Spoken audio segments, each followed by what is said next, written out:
Hi everybody! This morning we are finishing off our What I Really Want series by talking about how giving into temptation doesn't have to be the end of the story. It's a great teaching centering on forgiveness specifically, so make sure to take some notes and then reflect back on them as you go through your week. And finally, thank you for joining us for Junior High Sunday mornings this year, starting off in Zoom and now doing these videos. We hope that you have learned a lot through the various series that we've gone through. So even though we're finishing up these series, we still have some great content that will be posted online for July and August, so be sure to check that out.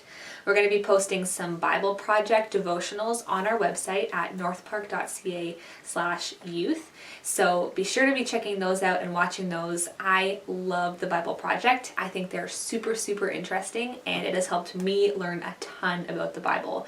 It kind of dives in a little bit more into the background of the Bible and just gives you kind of a bigger picture of what's going on in various Bible stories.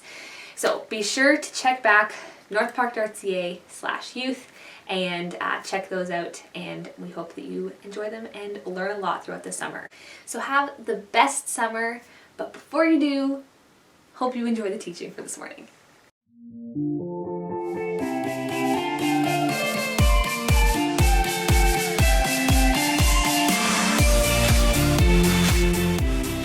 So when I was younger and in school, just like all of you, I remember this group of friends that I would hang out with all the time. We were so close. It was probably like 3 or 4 guys and probably 5 or 6 girls, and we were just like inseparable. And I remember we did everything together. We went to church together, we went to school together, we would hang out together on the weekends. I mean, we could not be pulled apart. And of course that means that the more time we spent together, I'm sure if you know, a lot of you know this, we would sometimes get into like little arguments. Well, there was one girl who she and I just kind of butted heads a lot. We were really close, but we didn't always see things the same way. And I remember this one time we got into this really intense argument to the point that she was yelling at me. And I didn't know how to take that because, you know, who likes to be yelled at, right? And I was so angry about it that later when me and a couple of the other friends in the group were talking about it, I was tempted to just start saying things about her that I knew would be hurtful. And when you think about that idea and talking about people behind their back, you know, I knew at the time that like that's not just something that you do. And I was tempted to do it, but I knew that it had potential to damage. But I think that I was so angry in the moment that I just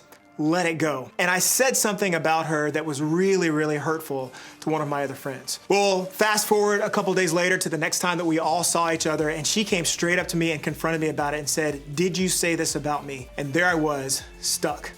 And I think the worst part of it was when I realized how much I had hurt her with the thing that I had said to my other friend. It ended up splitting up our group for a little while. We had one group of us that took my side, the other group of us that took her side, and it just became this big mess. And I'll never forget that. You know, sometimes we want things that aren't necessarily great for us in the long run. And we call that temptation. Think of it like this.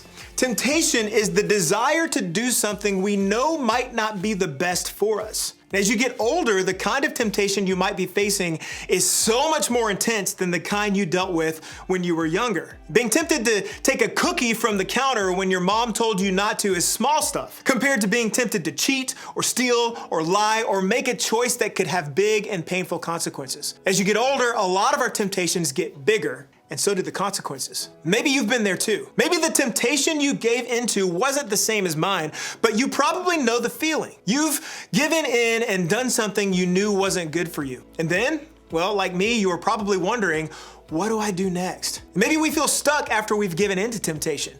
We're stuck with feelings of guilt and embarrassment and defeat and shame. We worry what people will think if they find out what we've done. And if people do find out, we fear they'll never see us the same way again. Or maybe the opposite is true for us. We've heard all this stuff about how giving into temptation can be bad or wrong or awful, but if we're honest, we don't feel any of that. We don't really feel guilty at all. Maybe it's because we don't think what we did was wrong. Or maybe because we've been doing it for so long, we don't even know the difference anymore. Or maybe because everybody else acts like it isn't a big deal, we feel the same way. Now, whatever the reason, giving into temptation doesn't feel all that bad to us. Or maybe we get upset. We might blame other people for what we did. After all, that's easier than taking responsibility ourselves, right? Our friends made us do it. Our teacher gave us way too much to study for the test. That's a stupid rule we had to follow anyway. We look to blame everyone else but ourselves when we give in to a temptation. Maybe we try to hide what we did. We want to cover it up.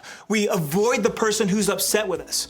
We make excuses for what we did or where we were. We might even lie to deny the whole thing. We will do whatever it takes to make sure nobody finds out. Why? Because we know what we did was wrong and we don't want to face the fallout.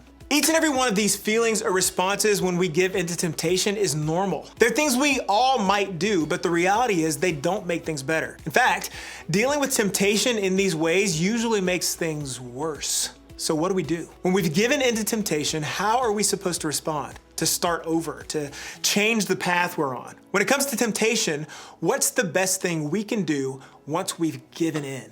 Well, to help us figure that out, we're going to talk about a guy named David. Believe it or not, David was one of the biggest heroes in the Bible. He lived before Jesus came to earth, and his story is documented in the part of the Bible called the Old Testament. Now, when we first meet David, he was just a shepherd boy, just a little boy. But by the time his story was through, God called him to so much more. He eventually became king, and God said he was a man after my own heart. That's pretty huge. Now, I don't know about you, but when I hear all that, I think this David guy must have had it all together. He probably lived right, he never made mistakes, and he never gave in to the kind of temptations that would mess up the good things he had going on. But that's not exactly how David's story went. When David was king over Israel, he was doing a really great job. He was winning a ton of battles, his kingdom was growing, and his people really liked him. Basically, this dude was the greatest of all time, the GOAT! But things changed on one fateful night. David couldn't sleep, so he got up out of bed and wandered to the roof, and then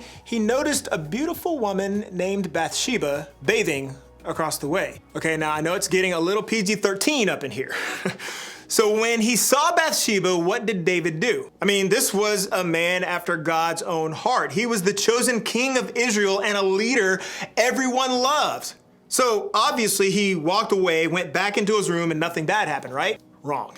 David actually invited Bathsheba over to hang out, and well, they gave into some temptations they definitely shouldn't have. Especially since Bathsheba wasn't David's wife. In fact, she was actually married to someone else completely. A man named Uriah who was out fighting in David's army. Talk about the drama. So after all this, did David tell anyone about what happened with Bathsheba? Did he apologize or try to make it right? No. He just pretended like it never happened. And for a while that seemed to work, but then Uriah came home and things got complicated. See, David was overcome with guilt and afraid Uriah would find out what happened, so David started doing what so many of us do when we give in to temptation. He tried to keep his mistake a secret. He went so far as to have Uriah sent back out to the battle so that he might be killed and this whole thing would just go away. So just to keep this whole mess straight, temptation led David to sin with Bathsheba. Then the guilt, fear, and shame he felt led him to order the killing of Bathsheba's husband. Not good, right? David knew what he did was wrong. He knew he was making mistake after mistake after mistake, but he kept going. Why would he do that? Well, I think it was because David believed he had no way out. Maybe he thought he was stuck in the mess he'd made. He just didn't know how to change the story. And in the middle of that, David also felt really distant from God. We know that because he actually wrote about it in a passage from the book of Psalms in the Bible. There, David wrote that he felt a lot of the same feelings that I know I feel when I struggle with temptation. He used phrases like crushed and cast out and joyless to describe it.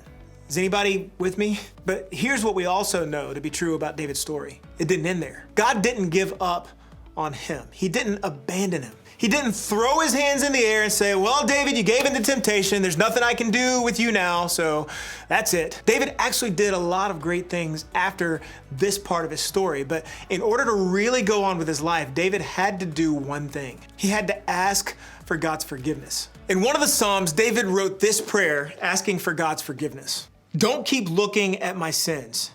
Remove the stain of my guilt. Create in me a clean heart, O God. Renew a loyal spirit within me. In other words, David prayed this: forgive me of my sins, God. Forgive me for giving into something I knew wasn't good for me. Help me get over the guilt I feel over what I've done. Change my heart. Help me to want to follow your ways instead of my own. Now, David still had to face some major consequences from those bad choices, but because he had forgiveness, he could walk forward without fear or guilt or shame holding him down anymore. He knew his story could start again, and the same can be true for us. See, giving into temptation doesn't have to be the end of the story. We don't have to stay stuck in the choices we've made or the feelings we feel because of them. Forgiveness was the key for David, and it's the key for you and me too. I told you a story of a friend who I said some pretty nasty things about. And what was really good was that it didn't end there. See, we're still friends to this day, and it's because in that moment when she confronted me and said, "Did you say this about me?" the only thing I could do was to say, "Yes, and I am so sorry. Obviously, that's not really how I feel about you. Obviously, that was something that I should not have done. I was just tempted in the moment, and I just owned it. I just owned up to her, and in humility, in the best way that I knew in my 14-year-old self, I said, 'I'm sorry, will you forgive me?' And thankfully, she had enough grace, not immediately, she was still pretty upset, but eventually she had enough grace to say, 'I forgive you, and I love you, and we're still cool.'" You see what I mean?